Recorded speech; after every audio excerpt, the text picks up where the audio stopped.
এখন গ্রীষ্মকাল, school college সব বন্ধ। তাই তো সবাই যার যার আত্মীয় বাড়িতে বেড়াতে ব্যস্ত। কিন্তু সুনীল কোথাও যেতে পারছে না, কারণ সুনীল তার বাবা মায়ের একমাত্র ছেলে। কি রে, অমন করে আঁচল ধরে বসে আছিস কেন? কিছু বলবি নাকি? মা, চলো না, একটু নানু বাড়ি থেকে ঘুরে আসি। কতদিন হয়ে গেল কোথাও বেড়াতে নিয়ে যাও না। দেখ বাবা, বাড়িতে এত কাজ, তোর বাবা তো রোজ কাজে যায়। আমি বাড়ি থেকে চলে গেলে তোর বাবাকে কে রান্না করে খাওয়াবে বল দেখি? এবার অনেক দিন স্কুল বন্ধ, সবাই তাদের আত্মীয়ার বাড়িতে বেড়াতে যাচ্ছে, কিন্তু আমার পোড়া কপাল, কোথাও যাওয়া হলো না। মন খারাপ করে না বাবা। সামনে সময় করে তোর বাবার কাজ বন্ধ করে আমরা গিয়ে ঘুরে আসব, কেমন? কিন্তু তখন তো আর স্কুল বন্ধ থাকবে না। পাগল ছেলে, মন খারাপের কি আছে? বললাম তো পরে নিয়ে যাব। শোন, কাল কিন্তু নতুন ধানের চাল দিয়ে পিঠা বানাবো। সত্যি বলছো মা? কি পিঠা বানাবে? কেন, আমার বাবুটা যে পিঠা পছন্দ করে, সরা পিঠা আর সাথে শাক ঘন্ট। তাহলে তো খুব মজা হবে মা। নানু বাড়ি ক্যান্সেল। এই তো আমার লক্ষ্মী ছেলে। এখন যাও, গিয়ে পড়তে বসো ঘরে গিয়ে।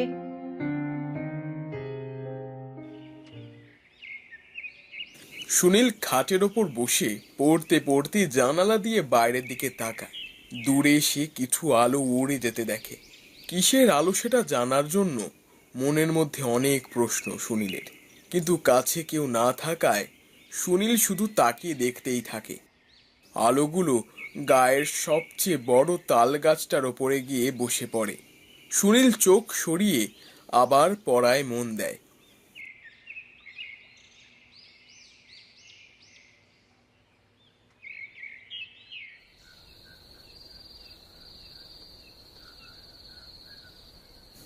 তারপর বাবা, তোমার স্কুল কি বন্ধ হয়ে গেছে? হ্যাঁ বাবা, বেশ কয়েকদিন বন্ধ স্কুল। তাহলে এই কয়দিন কি করবে বলে ভেবেছো তুমি? কি আর করব, বাড়িতে খাবো দাবো আর ঘুমাবো। বাহ, আমার ছেলেটা বেশ লক্ষ্মী হয়ে গেছে। এখন আর ছুটিতে কোথাও যেতে চায় না। ও কথা আর বলতে, কখন সে বায়না করে বসেছে। আমি একটু আটকিয়ে রেখেছি, কাল তার জন্য বাড়িতে পিঠে বানাবো। বাহ বাহ, তাহলে তো ভালোই হবে। আর হ্যাঁ শোনো, তাহলে কাল পিঠা বানিয়ে কিন্তু সুনীলের হাত দিয়ে রূপামাদের কিছু পিঠা পাঠিয়ে দেবে। ও কথা আর তোমার বলা লাগে? মা মরা মেয়েটা আর দাদা একা থাকে বাড়িতে, কি দিয়ে কি করে কে জানে। তুমিও তো একটু ওদের বাড়িতে গিয়ে খোঁজ খবর নিয়ে আসতে পারো। জানো বাবা, আমি না আজকে তারাদের ওই গায়ের তাল গাছের ওপর পড়তে দেখেছি।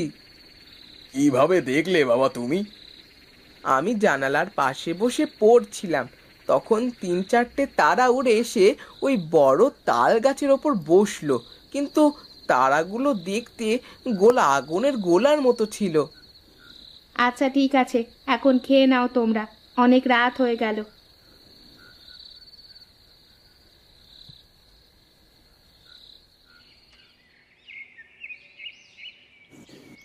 এত সকাল সকাল কোথায় চললি রে বাবা? একটু বাইরে ঘুরে আসি মা।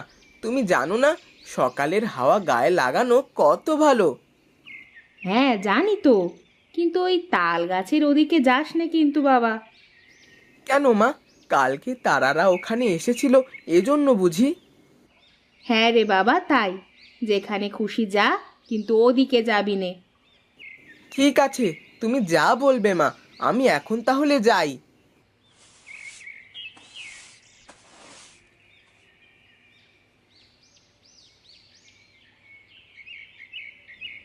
কি গো, তোমার কি আজ কাজ টাজ নেই নাকি? কাজ না থাকলে কি আর চলে? আজ একটু দেরি করেই যাবো গিন্নি, তাই ভাবলাম পুকুর থেকে একেবারে দুটো ডুব দিয়ে যাই। সেটাই ভালো হবে। তুমি তাহলে গোসল করে আসো, আমি গিয়ে তরকারিটা চুলোয় দিই।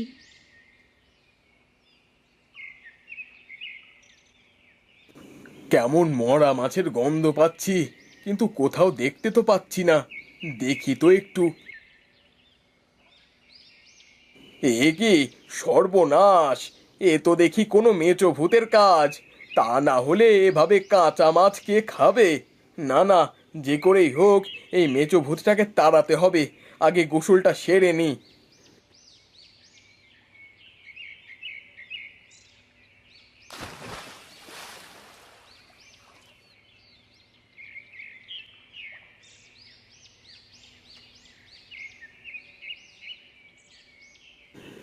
তুই এসেছিস রে বিনোদ? আগে গুরুদেব, আপনি আমার নাম কি করে জানলেন? আমি যে সবই জানি রে পাগল। তাহলে আমি কেন এসেছি তাও নিশ্চয়ই জানেন আপনি বোধহয়। মূর্খ, বলে দেখি এখন কি করতে চাস তুই? বাবা, যে করেই হোক আমার পুকুরটাকে বাঁচাতে হবে। যেভাবে মেচো ভূত মাছগুলো সব খেয়ে ফেলেছে, তাতে করে তো সব লস হয়ে যাবে। আমি চাইলে তোর এই বিপদ থেকে উদ্ধার করতে পারি, কিন্তু এর পরিণাম কি হবে তা কিন্তু আমি জানি না। কিসের পরিণাম গুরুদেব? তুই যদি ওকে তাড়িয়ে দিস তাহলে ও অন্য কোথাও গিয়ে থাকবে, কিন্তু যদি কখনো তোকে বা তোর পরিবারের কাউকে বাঘে পায় তখন কিন্তু ছেড়ে কথা বলবে না। সে পরে যা হয় দেখা যাবে। আপনি শুধু আমাকে এই মেচো ভূতের হাত থেকে বাঁচান। আমার পুকুরের সব মাছগুলো কেমন ছিলে ছিলে খেয়ে নিচ্ছে। তান্ত্রিক বিনোদকে কয়টা কড়ি দেয়। বিনোদ কড়িগুলো নিয়ে বাড়ি চলে যায়।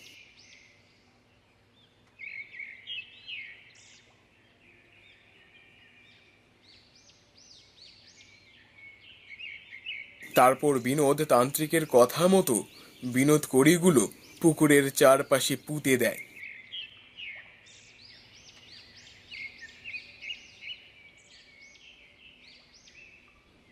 কি গো, তুমি এখানে দাঁড়িয়ে কি করো? কি আর করব, এই সব জিন ভূতের এত উপদ্রব হয়েছে না চারপাশে। রোজ পুকুর থেকে মাছ ধরে ধরে খেয়ে খেয়ে পুকুরটা শেষ করে দিল। তাই তো পুকুর বন্ধ করে দিলাম। এখন দেখি কি করেও আমার পুকুরের মাছ খায়। ওগো, সেদিন সুনীল কি বলছিল শোনোনি? আমার মনে হয় ওগুলো তারা না। সে তো আমিও জানি ওগুলো জিন ভূত। তা না হলে কি আর তাল গাছের মাথায় গিয়ে বসে? শোনো, তুমি কিন্তু কোনোভাবে সুনীলকে ওদিকে যেতে দেবে না। আমি সে কথা আগেই সুনীলকে বলে দিয়েছি, ও তোমার চিন্তা করা লাগবে না। তাহলে ঠিক আছে, চলো এখন তাহলে বাড়ির ভেতরে যাই।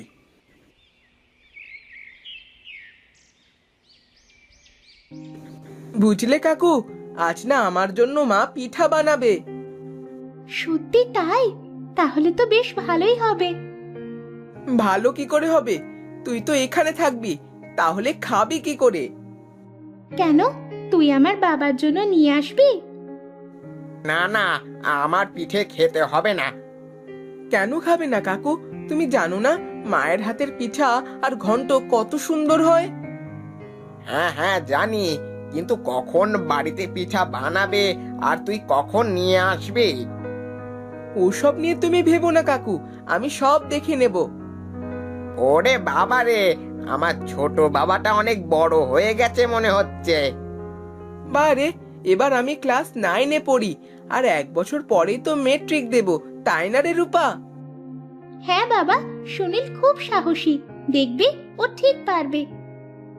হ্যাঁ, এবার চল চল আমরা গিয়ে একটু খেলা করি বাইরে।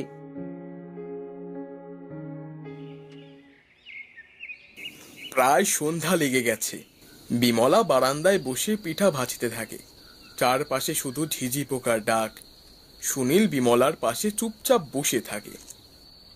কি রে বাবা, মন খারাপ করে বসে আছিস কেন? তুমি আমাকে মিথ্যে বলেছো, বললে সরা পিঠা আর শাক ঘন্ট করবে, কিন্তু তুমি তো এখন ভাজা পিঠা বানাচ্ছ। তোর বাবা অনেক করে বলল, কতদিন ভাজা পিঠা খাই না, তাই বানালাম। কাল তোকে সরা পিঠা বানিয়ে দেবো বাবা আমার। এই নে বাবা, এই পিঠাগুলো গিয়ে রূপাদের দিয়া এত দেখি। হায় হায় হায়, ভুল করলাম না তো? এই সন্ধ্যাবেলায় ভাজা পিঠা দিয়ে সুনীলকে পাঠানো মনে হয় ঠিক হলো না। বিমলা ভাবতে ভাবতে সুনীল হাঁটতে হাঁটতে চলে যায় অনেক দূরে। সুনীল রাস্তা দিয়ে হাঁটতে থাকে। হাঁটতে হাঁটতে সুনীল তাল গাছের কাছে যেতেই নিজের ছায়া দেখতে পায়। আস্তে আস্তে সুনীলের ছায়াটা সুনীলের শরীরের সাথে মিশে যায়। সুনীলের চোখ লাল হয়ে যায়। সুনীল তাল গাছের নিচে সব পিঠা খেয়ে ফেলে।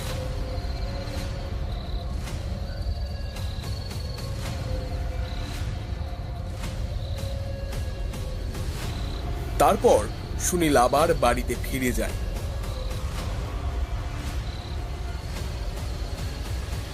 কিরে, এত তাড়াতাড়ি চলে আসলি যে? কোনো সমস্যা হয়নি তো?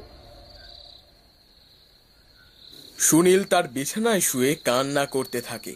বিমলা ভয়ে ভয়ে সুনীলের কাছে যায়। বিমলা সুনীলকে ডাকতেই সুনীল বিমলার দিকে তাকায়। সুনীলের লাল চোখ দেখে বিমলা ভয় পেয়ে যায়। বিমলা কি করবে ভেবে না পেয়ে ঘর থেকে ভয়ে বের হয়ে যায়।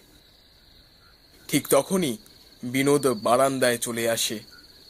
কি ব্যাপার, কি হয়েছে? তুমি এমন করছো কেন? বিমলা বিনোদকে সব কথা খুলে বলে। বিমলার কথা শুনে বিনোদও ভয় পেয়ে যায়। বিনোদ আর বিমলা দুজনে হাঁটতে হাঁটতে তান্ত্রিকের কাছে যায়। তান্ত্রিক তার যজ্ঞে বসে থাকে। বিমলা আর বিনোদ তান্ত্রিকের সামনে বসে পড়ে। তান্ত্রিক চোখ খুলে বিনোদের দিকে তাকায়। বিনোদ আর বিমলা তান্ত্রিককে সব কথা খুলে বলে। আমি তোকে আগেই বলেছিলাম যে এ কাজ করতে যাসনি, তোর বিপদ হতে পারে। এখন কি করব গুরুদেব? আপনি আমার সুনীলকে বাঁচান। ঠিক আছে, তোরা যা, আমি এক্ষুনি আসছি।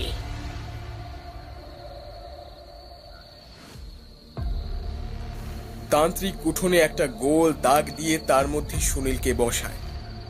সুনীল তান্ত্রিকের দিকে লাল চোখ নিয়ে তাকিয়ে থাকে। মনে হয় যেন তান্ত্রিককে খেয়ে ফেলবে। তান্ত্রিক বেশ কিছু সময় নানা তন্ত্রমন্ত্র পড়ে সুনীলের কপালে একটা পয়সা চেপে ধরে।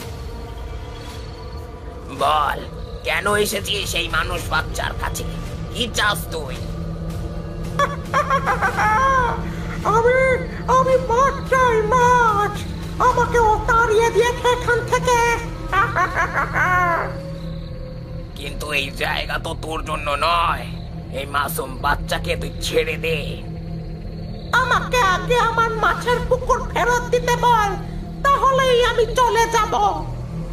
তাই হবে গুরুদেব, কিন্তু আপনি আমার সন্তানকে বাঁচান। আমি ওর সব কথা শুনতে রাজি।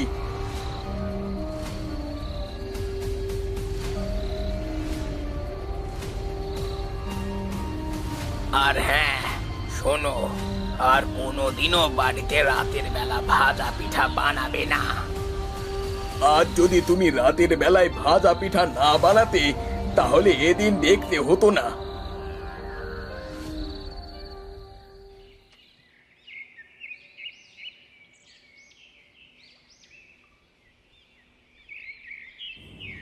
তারপর প্রকাশ একদিন সকালে পুকুরের ধার দিয়ে হাঁটতে থাকে। হঠাৎ সে মাছবিহীন কাঁটাওয়ালা মাছের শরীর পড়ে থাকতে দেখে প্রকাশ ভয় পেয়ে যায়। ভয়ে ভয়ে প্রকাশ বাড়ির ভেতরে চলে যায়।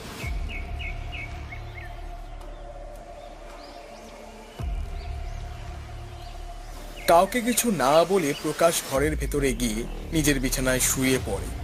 বিমলা প্রকাশের এমন আচরণ দেখে ভয় পেয়ে যায়। সে ঘরের ভেতরে প্রকাশের কাছে যায়। প্রকাশ, ও প্রকাশ, বাবা আমার, কি হয়েছে তোর? মা, আমি না আজ পুকুরে হাঁটতে গিয়ে মাছবিহীন কাঁচাওয়ালা মাছের শরীর দেখেছি। ওগুলো দেখে আমার খুব ভয় করছে। তোমার ওই পুকুরের দিকে যাওয়ার কোনো দরকার নেই বাবা। কিন্তু মা, তুমি তো জানো আমার পুকুরে ছাড়া গোসল করতে ভালো লাগে না। হ্যাঁ রে বাবা, আমি তো সবই জানি, কিন্তু কি করব বল? তান্ত্রিক যে তোকে ওই পুকুর পাড়ে যেতেও নিষেধ করেছে। আমি কিচ্ছু জানতে চাই না। আমি বাড়ির বাইরে বের হতে পারি না এখন ভয়। তোমরা আমাকে একটু শান্তিতে থাকতে দাও মা, আমার খুব ভয় করছে। প্রকাশের এমন কথা শুনে আর কান্না দেখে বিমলা তার চোখের পানি ধরে রাখতে পারে না। আর পারবেই বা কি করে? নিজের সন্তানের এমন অবস্থা দেখে কি কোনো মা ভালো থাকতে পারে? বিমলা তার শাড়ির আঁচল দিয়ে প্রকাশের চোখের পানি মুছে দিতে থাকে। কাঁদিস নে সোনা আমার, তোর বাবা আজ বাড়িতে আসুক, আমি তাকে দিয়ে কিছু একটা করার ব্যবস্থা করছি। ঠিক আছে মা, বাবা বাড়িতে আসলেই তুমি আগে বলবা। ঠিক আছে বাবা, তুমি তাহলে এখন একটু শুয়ে থাকো, আমি বাইরে আমার কাজগুলো শেষ করে আসি।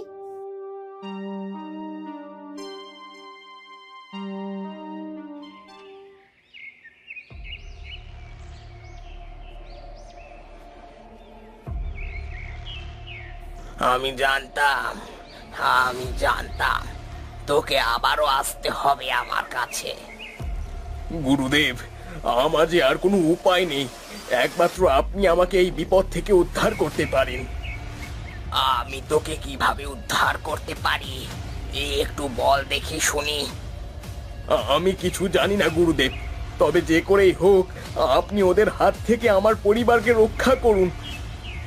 আমার কাছে একটা মাত্র উপায় আছে, কিন্তু এতে যদি আমি ব্যর্থ হই তাহলে ওরা তোদের সাথে আমাকেও মেরে ফেলবে। গুরুদেব, আমি জানি আপনি পারবেন, দয়া করে আপনি আমার পরিবারকে বাঁচান। ঠিক আছে, যা। আজ রাতে চন্দ্র যখন আকাশের মাথার ওপর আসবে তখন আমি তোর বাড়িতে ওদের তাড়ানোর এক মহাযজ্ঞ করব। তুই সব কিছুর আয়োজন কর।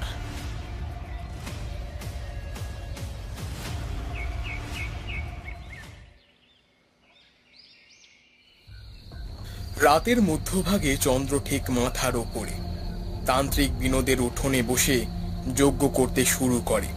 বিনোদ, বিমলা আর প্রকাশ হাতে একটা করে মাদুলি বেঁধে দূরে দাঁড়িয়ে থেকে দেখতে থাকে। কিছুক্ষণ পরে চারপাশ থেকে আগুনের গোলার মতো করে আত্মাগুলো সব এসে মাথার উপরে গোল করে ঘুরতে থাকে। সবাই ভয় পেয়ে যায়। আত্মাগুলো জোরে জোরে হাসতে থাকে। আজ আমি তোদের সবাইকে একসাথে এখান থেকে তাড়াবো। বল, তোরা কেন এই গায়ের মানুষের ক্ষতি চাস? আমি তোর মৃত্যু চাই। আজ তোর কারণে এই গায়ের মানুষের এই অবস্থা। এই সব কিছুর জন্য তুই দায়ী। ঠিক আছে, এখন তোরা বল, তোরা কি চাস? আর এই গায়ের মানুষের মুক্তি দিতে কি নেবে?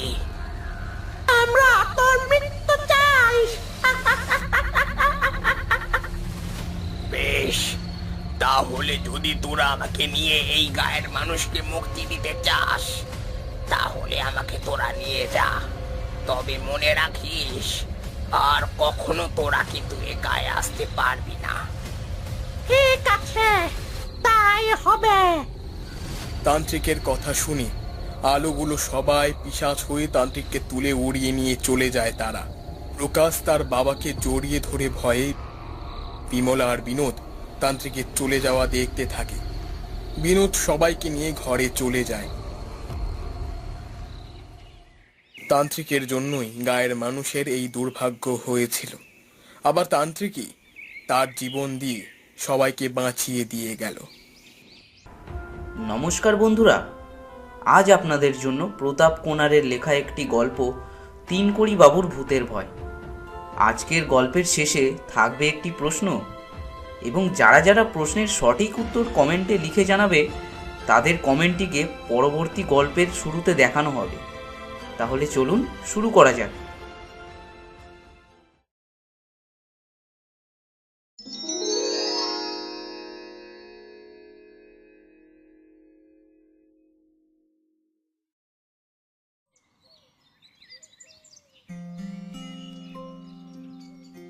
মানদা সুন্দরী হাই স্কুলের ইতিহাসের শিক্ষক তিনকড়ি চাটুর্যে। তিনি যে খুব নামি দামি মানুষ ছিলেন তা কিন্তু নয়, তবে যে জন্য চতুর্দিকে তার নাম ছড়িয়ে পড়েছে তা হলো তার ভূতের ভয়। ফুটফুটে দিনের আলোতেও একা একা কোনো ফাঁকা ঘরে ঢুকতে কেঁপে সার হয়ে যান তিনি।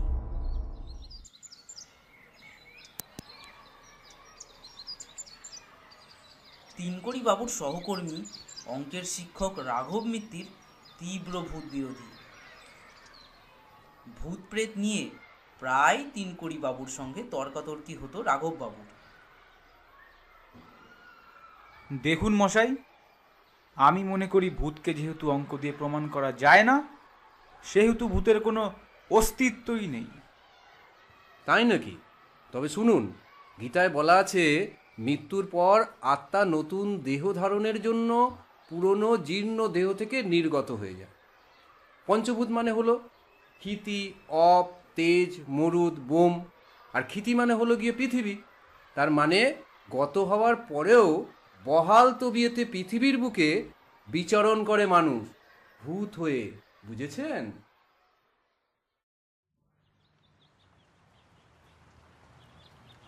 সেদিন স্কুলের একটা মিটিং সেরে বেরোতে বেরোতে বেশ সন্ধে নেমে এসেছিল। ঝিরঝিরে বৃষ্টিও হচ্ছিল। তিনকড়িবাবু বাড়ির দিকে রওনা দিলেন। তিনি যখন দুরু দুরু বুকে জনমানবহীন নায়েবের মাঠের পাশ দিয়ে যাচ্ছিলেন, সেই সময় হঠাৎ পেছন থেকে একটা অস্পষ্ট আওয়াজ শুনে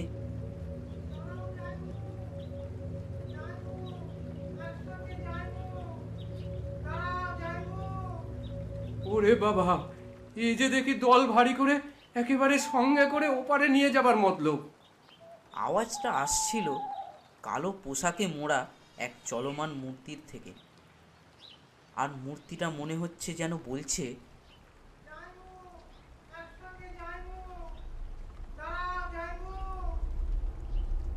ভয়ঙ্কর ভয় পেয়ে দৌড়ে পালাতে গিয়ে বৃষ্টি ভেজা পিছল রাস্তায় একতাল গোবরের মধ্যে পা পড়ে দড়াম করে আছাড় খেয়ে সব অন্ধকার হয়ে গেল তিনকড়িবাবু।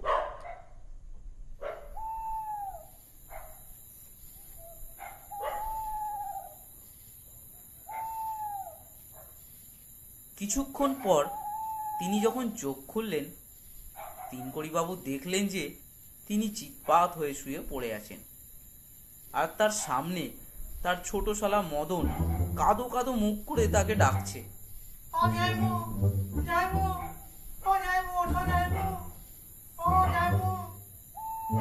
মদনাটা এইরকমই, কোনো দিন স্পষ্ট করে জামাইবাবু বলে ডাকতেই পারল না। সর্দি বসা গলায় চিরকালই জামাইবাবুকে যাইবু বলেই চালিয়ে গেল।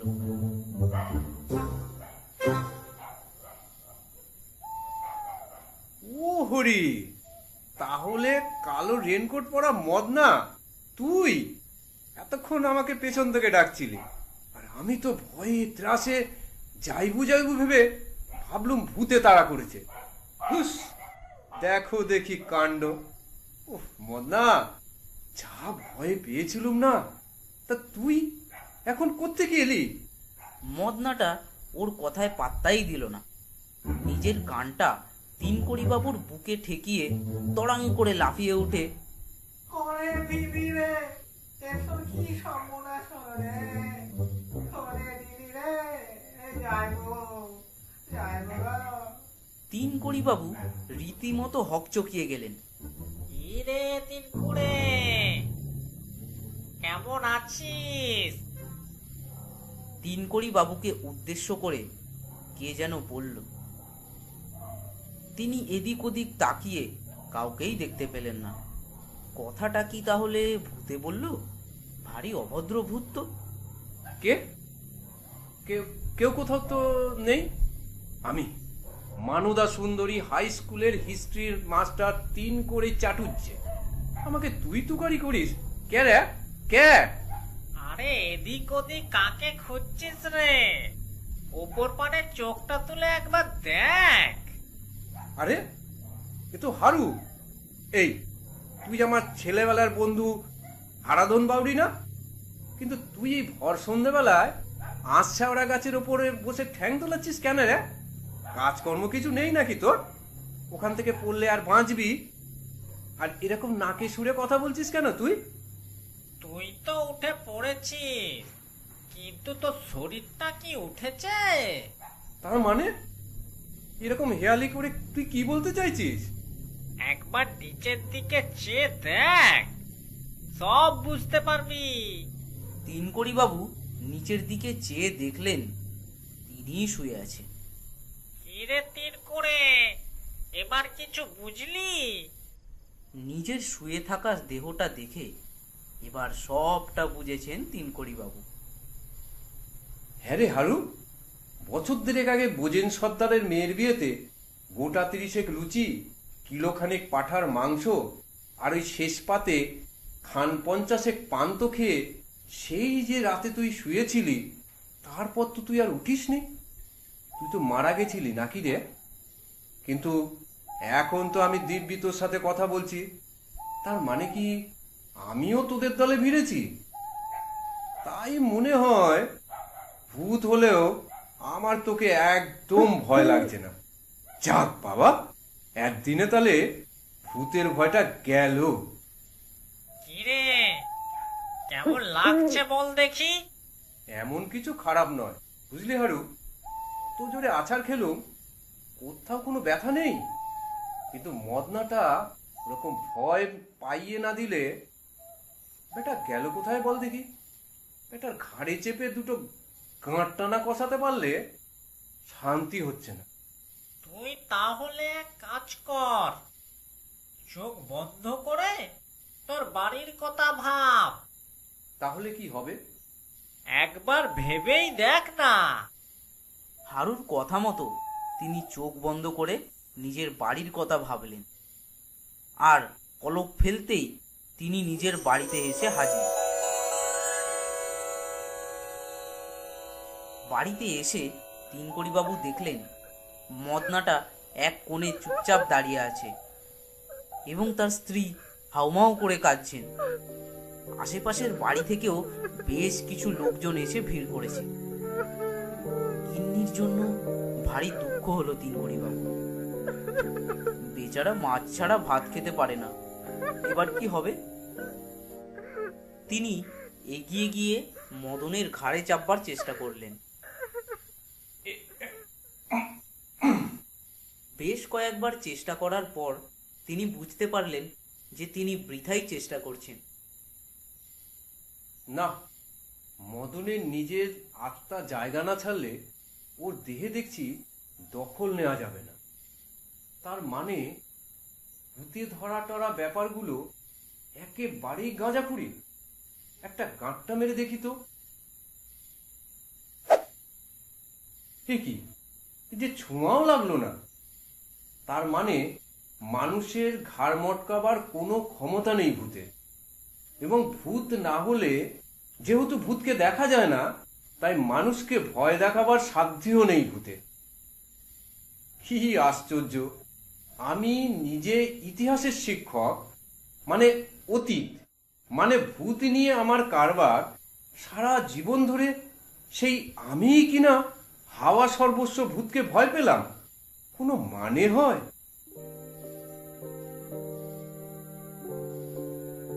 লজ্জায় অধবদন হয়ে নিজের শরীরের কাছে চললেন তিনকড়িবাবু।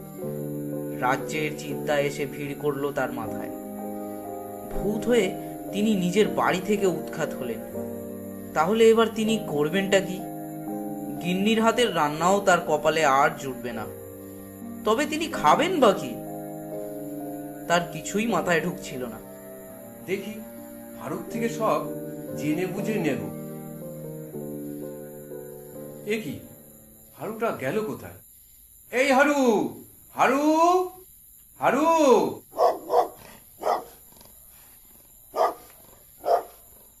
কুকুরের গর্জন শুনে তিনকড়িবাবুর অশরীরী পিলেটাও এমন চমকে উঠল যে তিনি ভয়ের চোটে আশ্রয় খুঁজতে গিয়ে কোথাও কিচ্ছু খুঁজে না পেয়ে সঙ্গে সঙ্গে সুরুত করে আবার নিজের শরীরের মধ্যেই ঢুকে পড়লেন।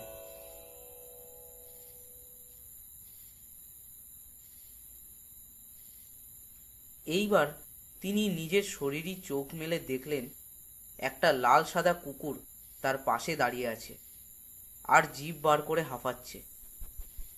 কুকুরটাকে দেখে মনে হলো না যে ও তিনকড়ি বাবুর উপর একদম রেগে আছে। তার মানে কুকুরটা অশরীরী তিনকড়ি বাবুর শত্রু ছিল আর শরীরী তিনকড়ি বাবুর বন্ধু।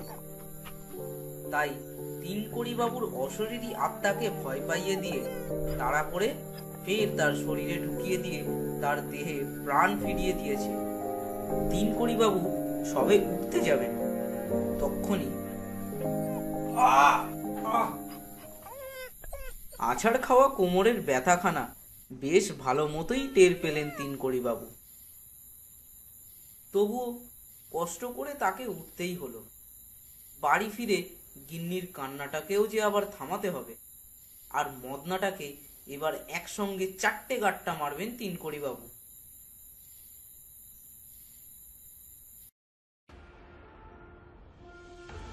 তাহলে বন্ধুরা, আশা করি আপনাদের আজকের গল্পটি ভালো লেগেছে। এবার বলুন তো, তিনকড়ি বাবুর বন্ধু হারাধন বাউরি কিভাবে মারা গিয়েছিল? উত্তরটা কমেন্ট বক্সে লিখতে ভুলবেন না কিন্তু। এবং ভিডিওটি ভালো লাগলে অবশ্যই চ্যানেলটি সাবস্ক্রাইব করে পাশে থাকা বেল আইকনটি ক্লিক করে দিন। দেখা হচ্ছে পরের ভিডিওতে। সকাল থেকেই আজ আকাশটা কেমন যেন বিষণ্ণ হয়ে আছে। ঘন কালো মেঘে চারিদিকটা একেবারে অন্ধকারে ছেয়ে রয়েছে। এমন দিনে মনটাও একটু একঘেয়েমি লাগছে। কি করব ভেবে না পেয়ে সময়টা কোনো মতে কাটানোর জন্য মনে হলো রিতমকে একটা ফোন করে দেখি।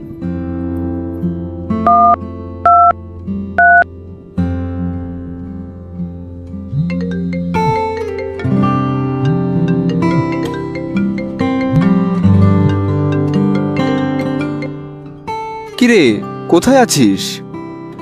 এই তো ভাই, বাড়িতেই আছি।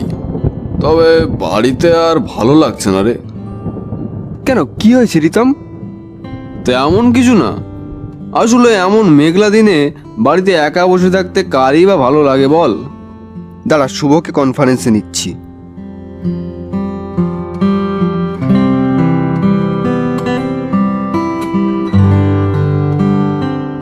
হ্যাঁ বল। কিরে, কি করছিস? কি আর করব, জানলা দিয়ে বাইরের মেঘলা আকাশটার দিকে চেয়ে আছি। আজ মনে হচ্ছে আবার তার কথা মনে পড়ে গেল। দেখ, সবসময় আর কি ভালো লাগে না কিন্তু। সরি ভাই, আর বলছি না, এবারের মতো ক্ষমা করে দে। তোদের কথা বলা শেষ হলে আমি কিছু বলতে পারি? বাড়িতে এভাবে মনমরা হয়ে বসে থাকার চেয়ে অনেক ভালো একটা উপায় বলতে পারি। কি উপায়? কালীনাথ বৈদ্যের বাড়িতে গেলে কেমন হয়? এমনিতে আকাশটা মেঘলা, তার সাথে কালীনাথের মুখে গল্প, দিনটা পুরো জমে যাবে কিন্তু। তাহলে আর দেরি কেন, চল বেরিয়ে পড়ি। হ্যাঁ চল। ঠিক আছে, তোরা সামনের চৌমাথাটায় দাঁড়া, সবাই একসাথে যাব। আচ্ছা আয় তাহলে, আমরা ওখানেই দাঁড়াচ্ছি। চৌমাথার সামনে এসে আমরা তিনজন এগিয়ে গেলাম কালীনাথের বাড়ির দিকে। ওনার বাড়িটা এখান থেকে বেশ কিছুটা দূর, তবে এত বছর ধরে গল্প শুনেও ওনার বাড়িটা কখনোই দূরে বলে মনে হয়নি। পাড়ায় ওনার বেশ নামডাক আছে বই কি। ভূত প্রেত সব নিজের বশে আনাটা যেন ওনার কাছে খেলার তুল্য।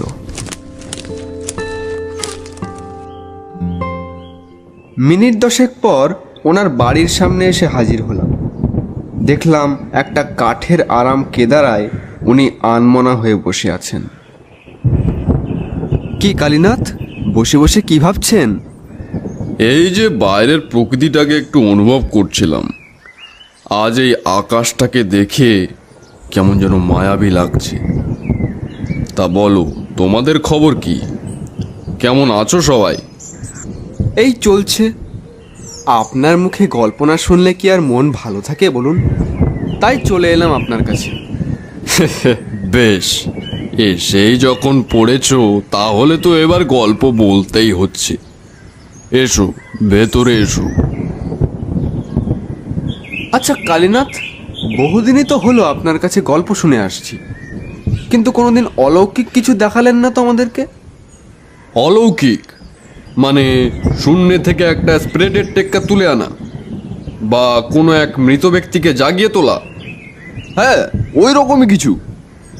না, ওতে কিছু নেই বাপু, ওসব একেবারে অর্থহীন বিষয়। তবে করিনি কি? হ্যাঁ, করেছি। রোজগারের সন্ধানে প্রথম জীবনে বহু উদ্ভট সব কাণ্ড কারখানা দেখিয়ে বেরিয়েছি। কত তন্ত্রমন্ত্র দিয়ে মৃত্যুর কোলে ঢলে পড়া মানুষদেরকে বাঁচিয়েছি। সেসব কথা এখন কেই বা বিশ্বাস করে? এরই মধ্যে কালীনাথের মেয়ে চারুলতা আমাদের সামনে এসে দাঁড়ালো। আপনারা চা খাবেন তো? না না, থাক। আরে কি আবার জিজ্ঞেস করছিস? নিয়ে আয়। এই আবহাওয়ায় চাটা না হলে কি আর গল্প জমে? তা তোমাদের পড়াশোনা কেমন চলছে? এই চলছে মোটামুটি। ইতিমধ্যেই চা এসে গেল। চারু, চা এনেছিস? রাখ এখানে। নাও, চা খাও। আমরা তিনজন চায়ে চুমুক দিলাম, আর ওদিকে কালীনাথ একটা সিগারেট ধরিয়ে নিলেন। আচ্ছা, ডাক্তার এবং কবিরাজের মধ্যে কোনো পার্থক্য আছে নাকি? বটে, তা আছে নিশ্চয়ই। তবে সেসব কথা তোমাদের বোঝানো খুব মুশকিল, আর তা জেনেও তোমাদের কোনো লাভ নেই। হ্যাঁ, তবে কবিরাজ দেখেছি কিছু কিছু, কিন্তু প্রথমবারের স্মৃতি কখনো ভুলতে পারবো না। উনি একটু চুপ করে গেলেন। কি কালীনাথ, বলুন না সে গল্পটা, বেশ লাগবে শুনতে। সে এক বিচিত্র কাহিনী, বহুদিন পর আজ আবার মনে পড়ে গেল। কালীনাথ সিগারেটে একটা লম্বা টান দিয়ে এক গাল ধোঁয়া ছেড়ে তার গল্প শুরু করলেন।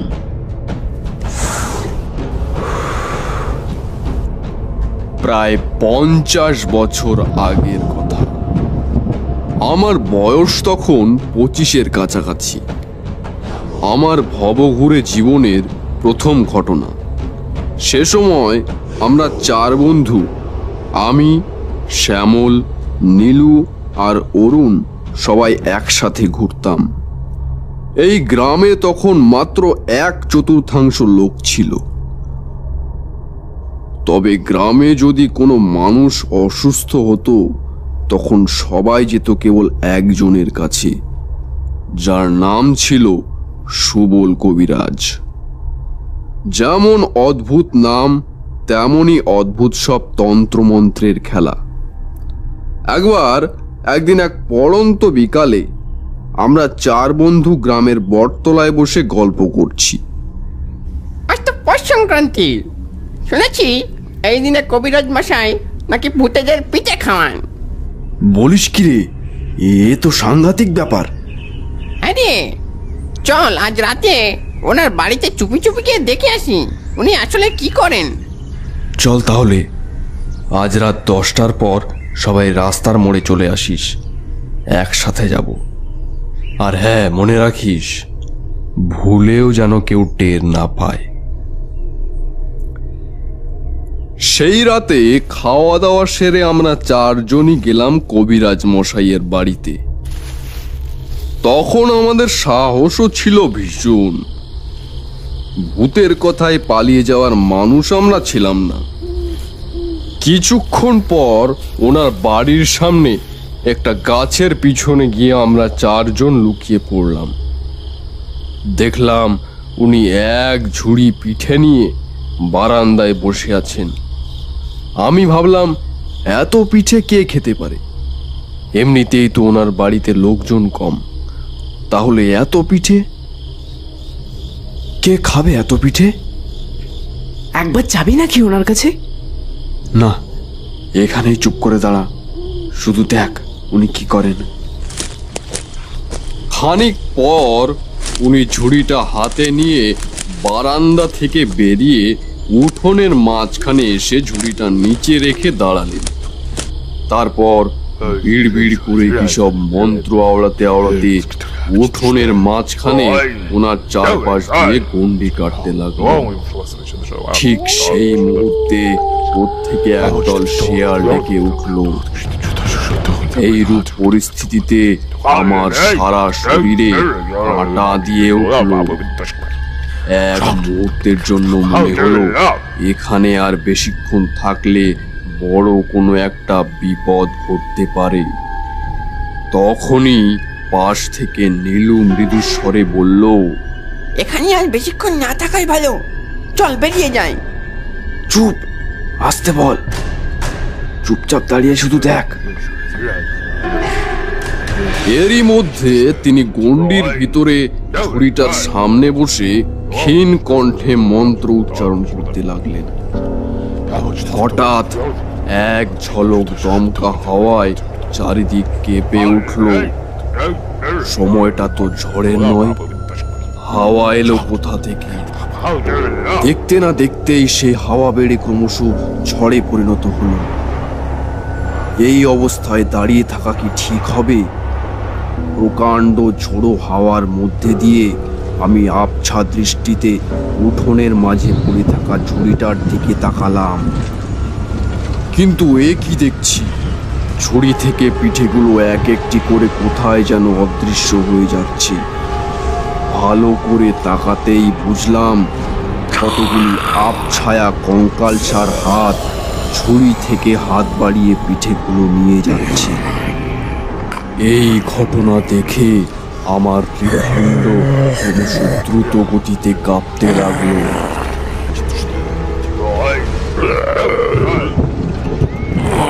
ওরে, প্রাণের ভয় থাকলে তোরা পালা, আমি চললাম।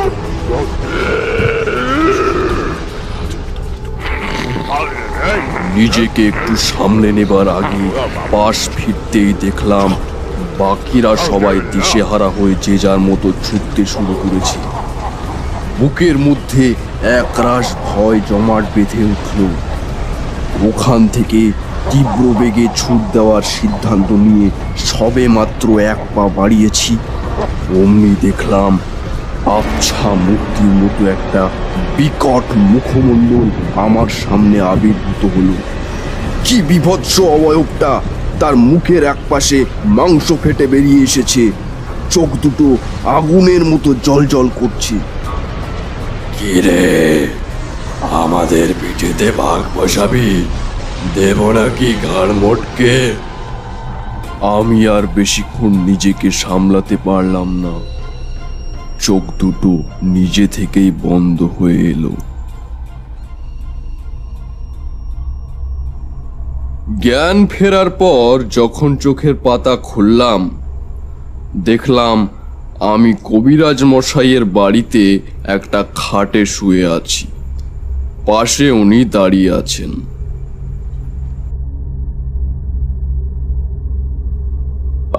আমি এখানে এলাম কি করে? কাল রাতে তোমাকে বাড়ির পিছনের দিকে অজ্ঞান অবস্থায় পড়ে থাকতে দেখে আমার বাড়ির খাটে এনে শুইয়ে দিয়েছিলাম, কিন্তু তুমি অজ্ঞান হলে কিভাবে? ভাবলাম সত্যিটা ওনাকে জানিয়ে দিই, কিন্তু মনের মধ্যে থাকা একটা চাপা ভয় সে কথা আর বলতে দিল না।